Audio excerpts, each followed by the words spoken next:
Igreja Batista Missionária Internacional apresenta Oásis do Deus Vivo.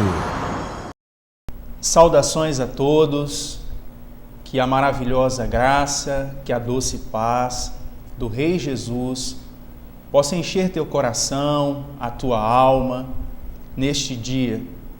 O desejo do nosso coração é que o Espírito do Senhor, a sua unção, o seu poder, possa te alcançar. Você que nessa tarde, ao invés de muitos outros que navegam pelas águas turvas da internet, dedicou esse período do seu dia para assistir essa programação. Que o Espírito de Deus possa ministrar a sua mente, ministrar o seu coração, te fortalecer, te restaurar, que a palavra do Todo-Poderoso possa te edificar, te confortar, transformar seu coração, que você seja enriquecido por tudo aquilo que nós vamos falar, porque entendemos que quando nós abrimos a Bíblia, é a própria boca do grande Deus falando com o homem. Antes de mais nada, eu gostaria de agradecer ao Deus Eterno por essa oportunidade de estar aqui neste espaço, na Web TV, falando aos internautas, mais um pouco a respeito do Evangelho de Cristo, dessa palavra tão linda, tão formosa, tão poderosa e transformadora. Queremos também agradecer ao ilustre pastor João Batista da Silva por nos franquear confiantemente esse período na Web TV para podermos aqui anunciar a doce e maravilhosa palavra de Deus. Eu sou o pastor Éder Silva. Nós estamos passando um tempo na cidade e temos aqui a oportunidade de ministrar a palavra de Deus neste programa da Igreja Batista Missionária Internacional. Nós nascemos ali na Igreja Batista Missionária Internacional, ovelhas do pastor João, tivemos a oportunidade de ir a Belo Horizonte e ali aprender um pouco mais a respeito da palavra do Senhor, de teologia, no Seminário Batista de Minas Gerais, pela Convenção Batista Nacional. Agora estamos regressando à cidade, passando o período, e temos a oportunidade de aqui falar com você um pouco mais da palavra de Deus. Eu gostaria de convidar você que tem a possibilidade de pegar a Bíblia, para efetuarmos a leitura de um texto das Sagradas Escrituras que situa-se no Evangelho segundo Marcos, no capítulo 12, do versículo 38 ao versículo 44.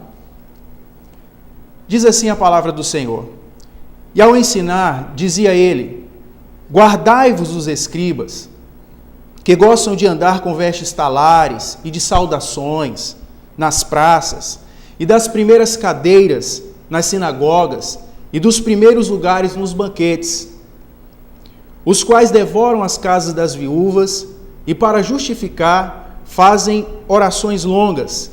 Estes terão juízo mais severo.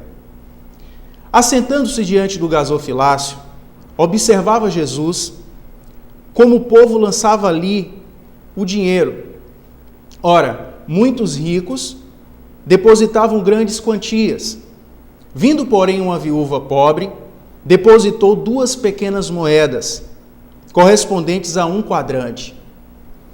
E chamando os seus discípulos, disse-lhes: Em verdade vos digo que esta viúva pobre depositou no gasofilácio mais do que o fizeram todos os ofertantes. Porque todos eles ofertaram o que lhes sobrava. Ela, porém, da sua pobreza, deu tudo quanto possuía, todo o seu sustento. Meus amados, estamos diante de um texto emblemático das Sagradas Escrituras. Fato é que em inúmeras situações onde Jesus estava ensinando, ministrando a respeito das coisas concernentes ao reino de Deus, ao reino dos céus, em várias dessas oportunidades, ele tinha pessoas que se lhe opunham. Em vários momentos, embates eram ensejados por algumas pessoas que faziam parte e estavam infiltradas na multidão em que Jesus estava ensinando. Esses homens eram pessoas de grande conhecimento na lei mosaica, da cultura judaica, da tradição, eram pessoas de grande proeminência na sociedade, eram líderes religiosos, eram pessoas que, quando chegavam em alguns lugares, pela sua importância social, eles tinham os primeiros lugares, eles iam para os banquetes e os melhores lugares, os lugares mais pomposos, eram-lhes dados. Esses homens eram os fariseus, eram os doutores da lei. Esses homens, de fato, eles eram muito zelosos em guardar as tradições dos judeus, eram zelosos em guardar a lei de Moisés, eram zelosos em guardar as tradições em Israel. Eram homens extremamente zelosos concernente às coisas do Antigo Testamento para nós. Esses homens, eles tinham toda uma importância cultural, social. Havia um tribunal formado por um colegiado em Israel, chamado Sinédrio. Algumas figuras de proeminência na sociedade da época compunham esse colegiado. Por exemplo, Anás e Caifás, os sacerdotes, alguns escribas estavam ali e muitos fariseus. Então, os fariseus, eles tinham uma importância social e política para a cultura dessa época. Então, para tanto, eu gostaria de convidar você a voltar a sua mente para um período diferente daquele que nós vivemos.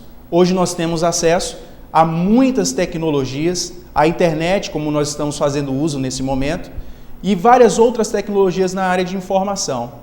Estamos falando aqui aproximadamente do ano 29 da era cristã, onde não havia tanta tecnologia, não havia tanta mudança e quantas coisas foram transformadas na sociedade. E estamos falando de um lugar específico, não estamos falando do Brasil, estamos falando de Israel. Aqui, quando Jesus passeou na terra, caminhou como homem dentre a sociedade, anunciando o reino de Deus. Esses homens, os fariseus, eles tinham uma importância cultural muito grande. Esses homens tinham uma influência política enorme também. Mas, meus irmãos, muito embora eles tivessem essa proeminência social, essa influência política e até jurídica, porque o Sinédrio resolvia algumas lides relacionadas ao povo de Israel, apesar de tudo isso, e eles deveriam ser um exemplo para a sociedade, esses fariseus, eles estavam vivendo na contramão daquilo que nós chamamos de fé genuína. Esses fariseus, eles estavam agora fazendo um desserviço para Deus. Eles descobriram algo muito perigoso na vida de qualquer liderança. Eles agora, ao invés de viver uma fé sincera, uma fé pautada na revelação de Deus, uma fé pautada naquilo que nós entendemos como transformação vinda do céu para nosso coração, uma direção vinda de Deus, abarcada pela sua vontade, agora esses homens descobrem o poder da sua influência. Eles começam agora a fazer um mau uso da influência de uma liderança religiosa. O que é que eles fazem? Eles agora, ao invés de serem singelos, ao invés de fazer uso da humildade, eles agora estão galgando os lugares pomposos nas festas. Eles agora estão fazendo uso da sua influência religiosa e política para, até mesmo, como Jesus falou nesse texto, roubar a casa, os bens de algumas viúvas.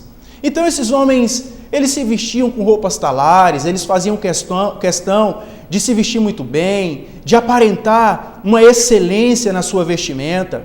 Diz as Escrituras que eles caminhavam com fitas de couro enroladas nos seus braços, alguns até na cabeça, chamados filactérios, e nessas fitas estavam trechos, pedaços dos mandamentos do Antigo Testamento. Então, todas as pessoas que olhavam para esses homens viam neles grandes referenciais. Tudo que esses homens falavam era como se fosse a própria palavra de Deus para algumas pessoas. Eles chegavam em alguns lugares, é como se nós hoje fôssemos receber alguém de grande importância na nossa sociedade e as pessoas tentavam agradá-los de todas as maneiras, arrumando um lugar para eles ficarem, arrumando lugares principais para que eles fossem bem recebidos. Bom, mas o fato é que esses homens, eles estão caminhando na contramão da vontade de Deus. Por diversas vezes, nós vamos ver textos nas Sagradas Escrituras em que esses homens fizeram grandes debates com Jesus. Ao passo que Jesus é a revelação do próprio Deus, eles estavam fechando a porta para essa revelação. Eles eram tão zelosos e grandes guardadores da lei, que agora eles já não tinham um olhar aberto para receber a revelação do próprio Deus. Fato é que João, no capítulo 1, versículo 12, diz que Jesus veio para os seus, mas os seus não o receberam. Aqui está falando dos judeus e principalmente dessa liderança religiosa. Se nós formos galgar alguns textos dos evangelistas, as narrativas dos evangelistas, nós vamos ver que diversas vezes Jesus traça críticas severas contra esses homens. Em alguns lugares, Jesus vai chamá-los de hipócritas. Em outros, Jesus vai dizer que eles eram semelhantes a sepulcros caiados. Jesus vai chamá-los de mal utilizadores da lei do Senhor. Esses homens agora são aparentemente santos, mas dentro deles não havia nenhuma revelação de Deus mais. Não havia mais nenhum sinal de santidade.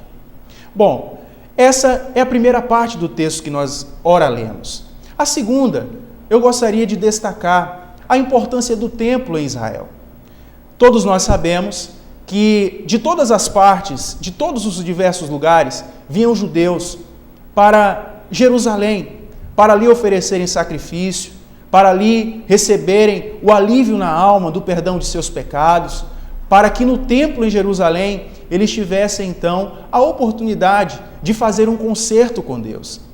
Sabemos que todos os judeus fora de Jerusalém, quando eles vão fazer as suas orações, eles assim o fazem, inclinando-se em direção a Jerusalém e, sobretudo, em direção ao templo.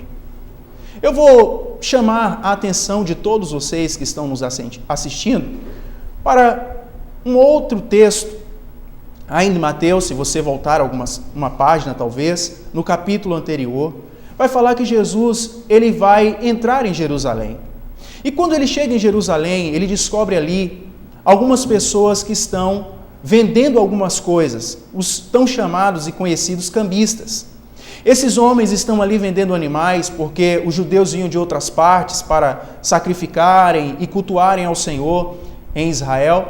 E chegando ali, essas pessoas estavam exorbitando no valor desses animais para que os judeus pudessem sacrificar. O fato é, meus irmãos, que essa atitude em si só talvez não fosse tão prejudicial e tão errada, mas essas pessoas, elas estavam mudando a personalidade do templo.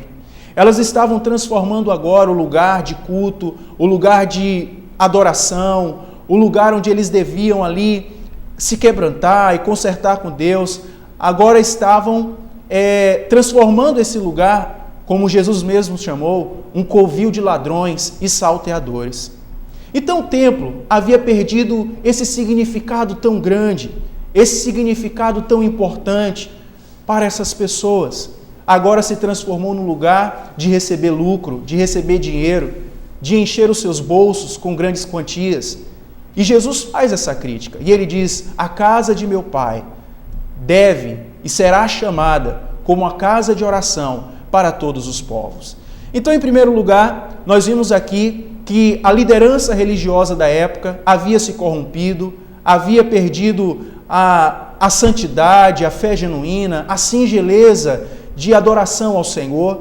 O lugar que seria o lugar da adoração, a referência para essas pessoas cultuarem ao Senhor, havia também se desmantelado, se tornou um lugar de ganhar lucro, de ganhar dinheiro. Bom, mas dando seguimento ao texto, vemos aqui que Jesus ele entra no templo, ele para em um de seus pátios e ele fica diante do gasofilácio, observando os ofertantes. Talvez uma atitude nada comum, mas o fato é que Jesus para ali e vai observando cada pessoa indo até o gasofilácio para depositar algumas quantias em dinheiro. Faz-se bom lembrar que o gasofilácio formava-se por 13 urnas em forma de trombeta e havia um tubo onde as pessoas ali lançavam as suas ofertas, e nessa época o dinheiro era em forma de moeda. E muito engraçado é que, de fato, quando as pessoas ofertavam, era como se elas estivessem tocando a trombeta. E o texto vai dizer que muitos ricos estavam ofertando naquele momento. Então, eu fico com as minhas elucubrações, imaginando alguns ricos entrando pelo templo, passando pelos líderes religiosos, logo aqueles que haviam transformado o perfil do templo em um lugar agora de ganhar lucros. E esses ricos passavam e faziam questão de jogar as suas moedas ali, e faziam um barulho, um estardalhaço, e de fato, diante dos homens, eles estavam tocando trombetas, porque eles queriam ser vistos pelos líderes religiosos. Talvez muitos líderes que estivessem ali cochichavam uns com os outros. Olha, você viu aquele fulano? Depositou uma grande oferta. Agora nós vamos ter a oportunidade de poder fazer a reforma no templo, consertar algumas coisas que precisavam ser consertadas, ou talvez até embolsar algum dinheiro. Mas, meus irmãos, o que me chama a atenção no texto que ora lemos é que, inesperadamente, uma figura que para todos seria apagada, uma figura que talvez não tivesse importância social, alguém que o evangelista não faz questão de declarar o seu nome, ou onde ela era domiciliada, se ali naquele lugar, ou estava visitando o templo. Apenas o evangelista vai dizer que era uma mulher, era viúva e era pobre. Fato é que Jesus, ele para tudo e chama a atenção dos seus discípulos para a atitude daquela mulher.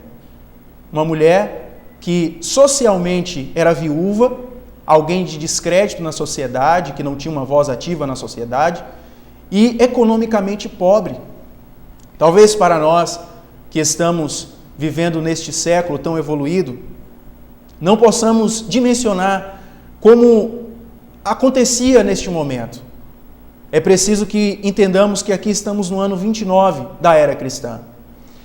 Naquela época as mulheres não tinham o que elas têm hoje. Eram figuras apagadas. Hoje as mulheres alcançaram cargos de chefia no mercado de trabalho, lugares de proeminência na sociedade. Inclusive a figura mais importante da nossa sociedade, a presidente da República, não é uma mulher. Então, nessa época, as mulheres nem no templo poderiam falar. Elas deveriam ficar caladas. Elas não tinham uma voz, elas não poderiam pegar ali o pergaminho e poder ler a respeito da lei mosaica, a respeito dos profetas ou dos escritos. Ela ficava calada. Mas essa mulher, uma figura de pouca importância social e talvez de nenhuma significância econômica, ela rouba a cena, no bom sentido da palavra. Jesus, então, chama a atenção dos seus discípulos para lhes mostrar a atitude daquela mulher. Meus irmãos, eu fico imaginando que quando aquela mulher adentra o templo e ela galga a templo adentro e passo a passo naquele pátio, a caminho ali do gasofilácio, ela está traçando uma linha demarcatória e que vai dividir agora dois grupos que estão sendo proclamados nesse evangelho. De um lado estão os fariseus, que nós acabamos de falar. Uma liderança falida, uma liderança corrompida, um templo que já não exerce essa função tão importante para a fé dos judeus. Mas do outro lado está essa viúva. Uma mulher que para nós representa aquele cristão verdadeiro, aquele cristão genuíno, aquela pessoa que talvez não esteja sendo vista pelos olhos humanos, mas que, como Jesus fez, o próprio Deus está olhando para essa pessoa. Essa mulher representa aquela pessoa que está pouco importando com o que as pessoas vão falar. Ela é uma adoradora, ela é uma pessoa com o coração completamente aberto para o plano, para a obra, para a vontade do Senhor. É uma pessoa que, como alguns vão dizer, que a palavra convence, mas o exemplo arrasta. Então eu gostaria nessa oportunidade convidar você, internauta, a ser arrastado pelo exemplo dessa mulher. a aceitar o convite dessa mulher em tomar algumas posturas completamente diferenciadas. Essa mulher, ela, em primeiro lugar, nos convida a sermos desprendidos. O texto vai dizer que enquanto os ricos estavam depositando ali grandes quantias, Jesus vai traçar uma sentença, vai dizer que essas pessoas, elas estão ali depositando o que estava sobejando, o que sobrava. Esta mulher não. Ela estava apenas com 2 moedas, que no grego, lepton, seriam as menores moedas, as moedas de menor valor daquela época.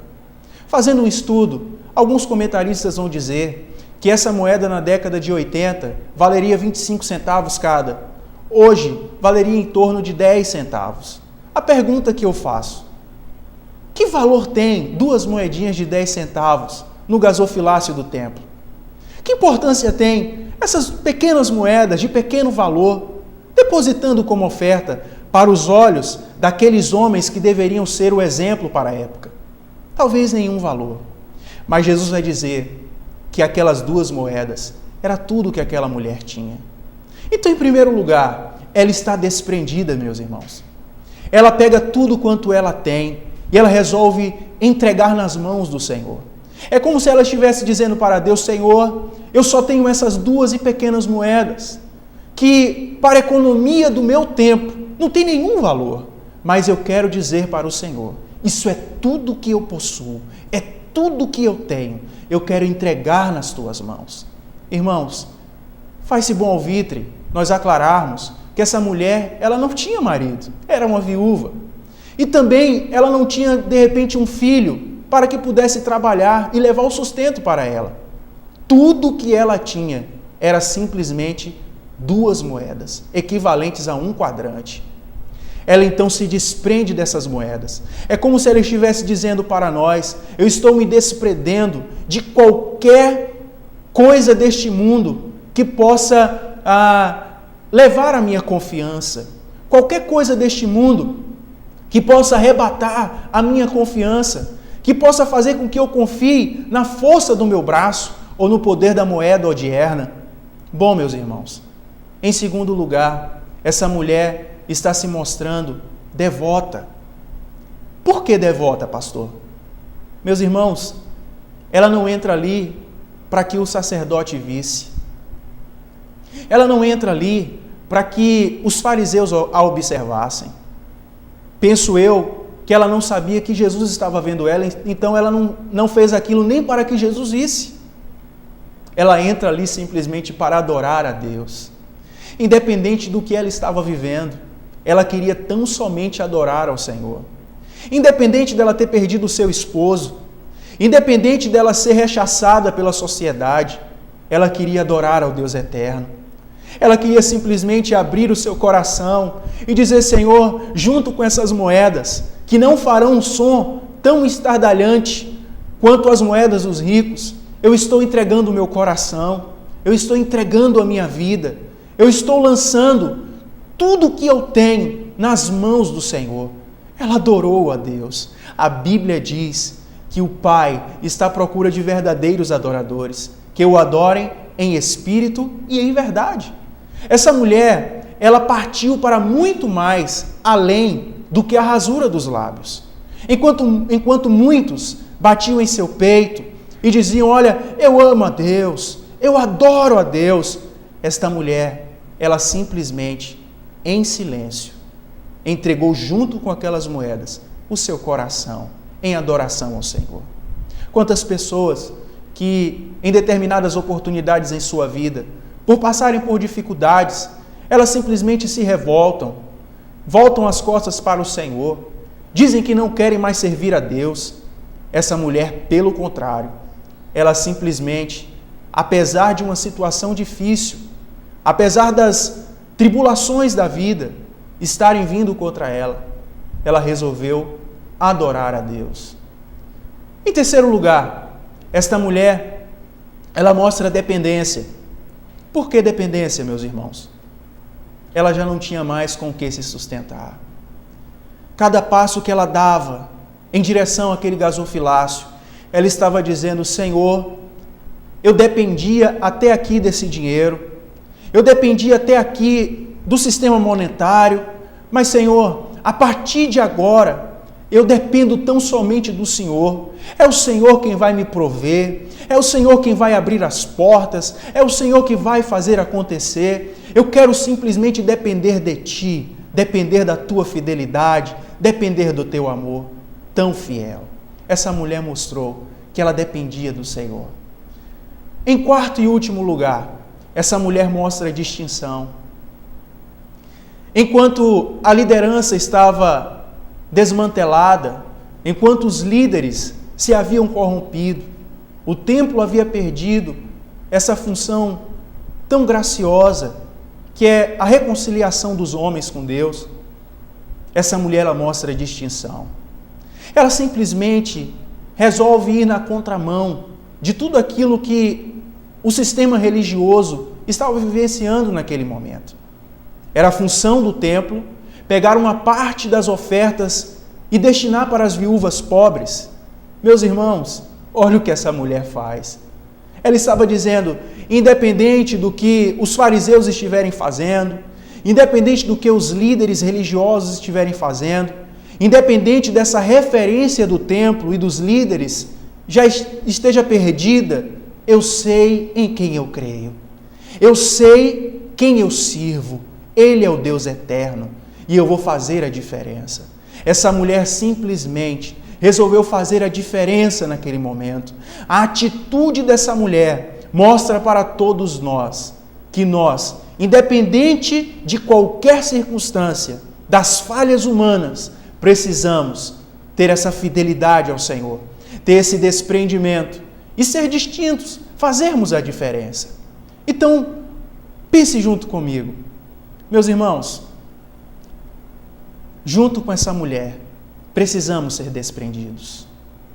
Talvez a nossa sociedade, uma sociedade de um século tão diferenciado, por um lado, tantas coisas boas, tecnologias, modernidade, a ciência avançando, avanços na medicina.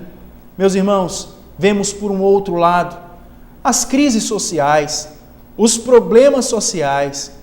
Nós vimos muitas coisas acontecendo ao nosso redor, tanta violência, tantas atrocidades. Mas, queridos, sobretudo no campo religioso, quantas pessoas sofrem decepções, sofrem por momentos que abalam a sua fé, justamente pelo fato de muitas lideranças haverem se corrompido, haverem desfragmentado o seu ministério. Eu quero convidar você a, junto com essa mulher tão distinta, uma humilde viúva, caminharmos no seu exemplo. Em primeiro lugar, precisamos ser desprendidos. Eu pergunto para você nessa oportunidade, o que tem sido esse impedimento no seu relacionamento com Deus? O que tem prendido você para que você não siga numa fé genuína, mergulhando-se nas águas do Espírito, na presença do grande Deus, seguindo o Evangelho com total fidelidade? O que tem prendido você? Eu quero convidar você nessa tarde a abrir o seu coração e a se desprender de tudo aquilo que te desvirtua da verdade da palavra de Deus.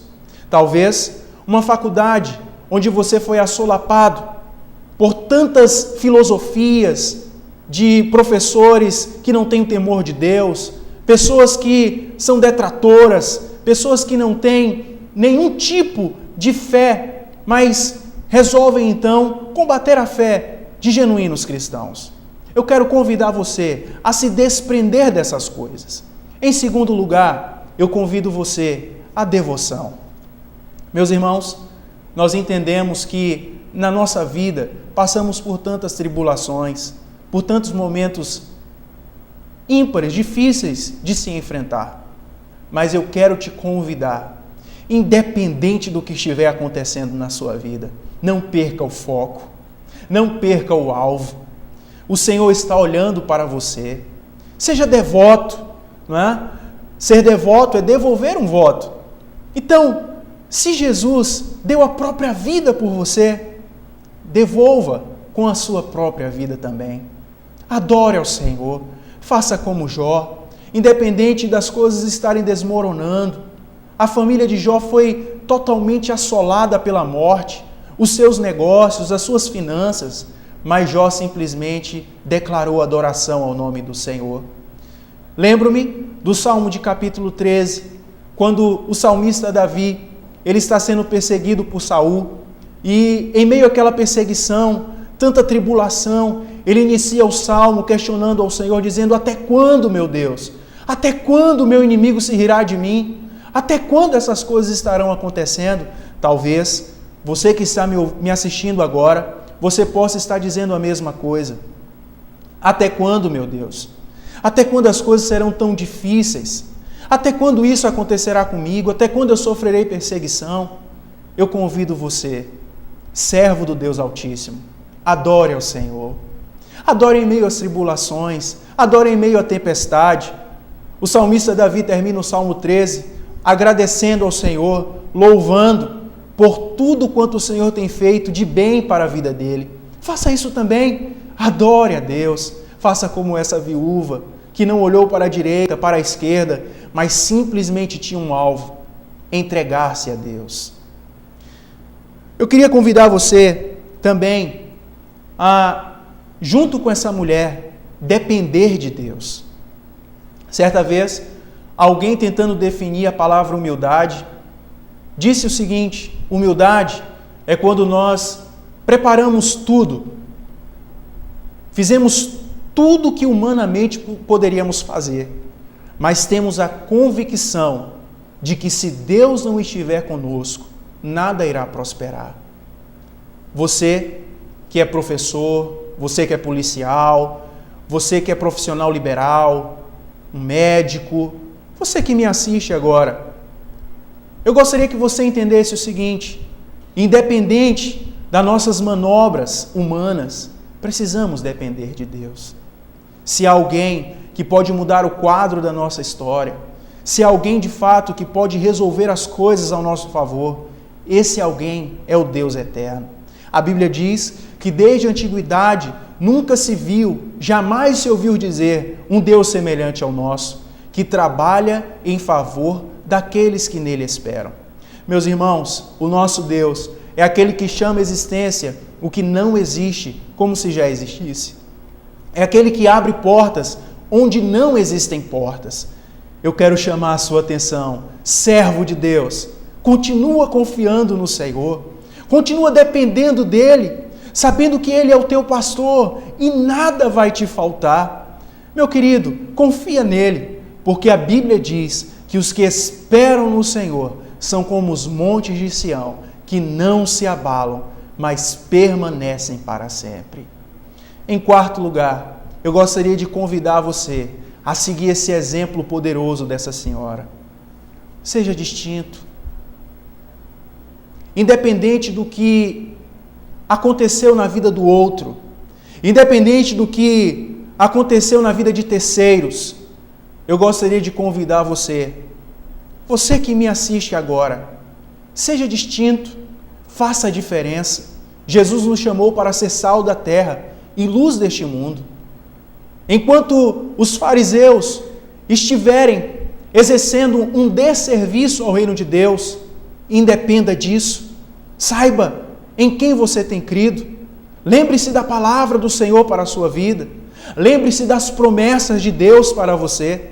Saiba que independente das tempestades religiosas que assolam a vida de tantas pessoas, existe um Deus que Ele virá ao seu encontro, caminhando por sobre as águas. Então, meu irmão, minha irmã, faça a diferença. Onde você entrar, em qualquer lugar que você for, caminhe na palavra. Seja um crente completamente voltado para as Escrituras, voltado para a palavra. Alguém, certa vez, foi definir a palavra avivamento, sendo questionado, e alguém lhe perguntou: Me responda, por favor, o que significa avivamento? Essa pessoa simplesmente respondeu: avivamento é quando nós retornamos para as Sagradas Escrituras. Eu convido você nessa oportunidade, seja distinto, regresse para a Palavra de Deus. Enquanto muitos aí fora estão dizendo que ler a Bíblia é bobagem, é algo retrógrado, do passado, que não faz efeito, eu volto a repetir, a Palavra de Deus, ela é transformadora. A Palavra de Deus, ela muda a vida de qualquer ser humano. Como dizem as Escrituras, a Palavra do Senhor é viva e eficaz, é como o fogo e martelo que quebra a pedra. Então, meu querido, faça a diferença lá no seu setor de trabalho, faça a diferença lá na sala de aula, na faculdade, faça a diferença na sua vizinhança, dentro da sua casa, com seus pais, com a sua esposa, com seus filhos. Seja distinto, mostre a diferença. E para finalizar, eu gostaria de dizer uma coisa para você. Quando agimos sinceramente, quando agimos com os nossos olhos voltados para Deus, entendemos que muitas vezes os homens não vão nos ver. Entendemos que as pessoas talvez não deem valor àquilo que nós estamos fazendo. Certa vez, um professor norte-americano reuniu-se com a sua turma e ele resolveu ir para Londres, fazer uma visita à casa de John Wesley. Chegando ali, eles foram conhecer algumas coisas em Londres e conheceram a casa, a residência onde John Wesley morava. E depois dessa visita, ele pediu para que os seus alunos retornassem para o ônibus. E ali, contando os alunos, faltava um. Ele então regressa para aquela casa e vê que no cômodo onde John Wesley se ajoelhava para orar, está um de seus alunos. E ele dizia assim: eu também quero, usa-me também nesta geração, faz também na minha história. Esse rapaz nada mais, nada menos, era Billy Graham, um dos maiores evangelistas do nosso século, quiçá o maior evangelista do nosso século. Mas atitudes como essa, que talvez não esteja aclarada aos olhos dos homens, talvez não nos incentive a fazer. Mas eu queria dizer para você, minha querida irmã, que está me ouvindo, me assistindo agora, independente dos olhos humanos estarem vendo você, ovacionando você, te aplaudindo, te parabenizando, como aquela viúva entrou silenciosamente naquele templo, os olhos de Deus estão sobre a sua vida. Como os olhos de Jesus estavam sobre aquela mulher, os olhos do Altíssimo estão sobre você. O teu pastor, sim, o pastor de nossas almas, o pastor eterno, no tempo certo, ele vai te recompensar, ele vai agir na sua vida. Talvez essas duas moedas na sua vida não seja o dinheiro. Talvez essas duas moedas seja o teu coração. Talvez essas tuas duas moedas, meu irmão, você que trabalha e você que tem um tempo tão corrido, tantas atividades, nós sabemos que muitas pessoas, elas vão dormir pelas madrugadas, acordam ainda muito cedo, sobressaltadas, com pouquíssimo tempo. Pessoas que têm dupla, tripla jornada no seu dia. Quem sabe essas duas moedas é um pouco do teu tempo. Quem sabe essas duas moedas que representam o nosso tudo, seja um período onde nós vamos meditar nas Sagradas Escrituras, orar ao Senhor, nos dedicar a Ele, abrir o nosso coração e viver um tempo devocional com Deus. Eu quero incentivar você a agir dessa maneira, sabendo que aquele que vem oculto te recompensará publicamente. Então, o quanto te for possível fazer, siga dessa maneira, agradando ao Senhor, independente da corrupção que está acontecendo ao nosso redor. Seja como aquela garça que caminha pela lama sem sujar as suas plumas. Ande em santidade, ande em pureza de coração, sabendo que Deus é contigo, a vitória é tua, em nome do Senhor Jesus. Que Deus em Cristo te abençoe, em nome de Jesus. Muito bem, eu quero convidar você, neste momento, a orar ao Senhor. Talvez você se encontre na situação em que você se perdeu na fé, talvez você se encontre na situação de uma grande decepção com lideranças, talvez tenha sido bombardeado por tantos dardos do inimigo. Eu quero orar junto com você para que o Senhor te fortaleça na fé, para que o Senhor derrame sobre você uma nova unção, para que o Senhor te capacite a continuar em fidelidade com Ele nesta terra. Abra o seu coração e fale com o Senhor junto conosco. Pai, nós te louvamos neste momento, te agradecemos e te enaltecemos, porque o Senhor é o Deus Todo-Poderoso, o Deus que não falha, Deus que esta pessoa que está nos assistindo agora, que abriu esse espaço no seu dia para receber a Tua palavra, seja agora alcançado pelo Teu poder, seja alcançado pela Tua graça, pela Tua unção e pela manifestação do Teu Espírito. Meu Deus, que a Tua boa mão esteja estendida sobre o Teu povo agora, ó Deus, levantando o caído, restaurando o abatido, dando força e vigor a essas pessoas que, como essa pobre viúva, ó Deus, deram o seu melhor, deram o seu tudo, Pai, não para serem vistos pelos homens, mas para serem vistos por Ti. Que o Senhor possa recompensá-los segundo a Tua grande e boa, ó Deus, vontade. Que o Senhor possa abençoar cada pessoa que nos ouve neste momento. Que em nome de Jesus haja a bênção do Deus Todo-Poderoso sobre todos aqueles que estão nos assistindo agora. Em nome de Jesus. Muito bem, meu querido. Nós louvamos mais uma vez a Deus por essa oportunidade, por essa Web TV Monte Sião, que franquia esse espaço para que nós possamos anunciar a palavra de Deus. Glorificamos a Deus por todos aqueles que estão nos assistindo, algumas pessoas que nós temos a convicção que agora estão linkados ou assistindo essa programação, como no interior de Minas Gerais, pessoas da nossa família, os irmãos da Igreja Batista Missionária Internacional, Pastor João Batista da Silva e todos aqueles líderes desta cidade, o nosso forte abraço, que Deus possa continuar abençoando a todos vocês, em nome de Jesus. Amém. Igreja Batista Missionária Internacional apresentou Oásis do Deus Vivo.